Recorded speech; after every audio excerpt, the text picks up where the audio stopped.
Welcome to our channel. Today we how to build a tutoring marketplace workflow with Thumbtack-style flows, detailed guide step by step clearly. Start by researching the tutoring marketplace landscape. Identify key players in the industry and analyze their workflows. Draft a comprehensive list of features suitable for your marketplace. Create user personas to understand the needs of both tutors and students. Map out the user journey from inquiry to matchmaking. Design the essential pages for your marketplace, including user registration and profiles. Implement an intuitive search function that allows users to filter by subject, location, and availability. Establish a review system that encourages honest feedback from both parties. Determine the payment structure that will work best for your marketplace. Choose a reliable payment gateway that supports transactions seamlessly. Develop a secure messaging system for tutors and students to communicate. Integrate calendar functionalities to assist with scheduling sessions. Design onboarding processes that help users navigate your platform effectively.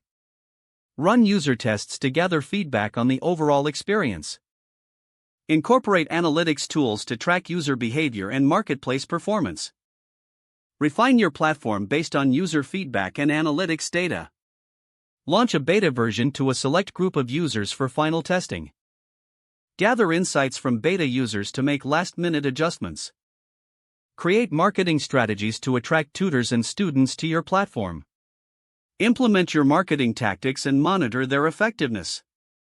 Continue to gather user feedback post-launch to ensure ongoing improvements. If the page does not load, refresh the browser or try again in a private or incognito window. Make sure you are using the correct email address, then retype it carefully to avoid small typos. If your password is not accepted, use the reset option and create a new strong password you can remember. Check your spam folder for verification or security emails, then complete any requested confirmation steps.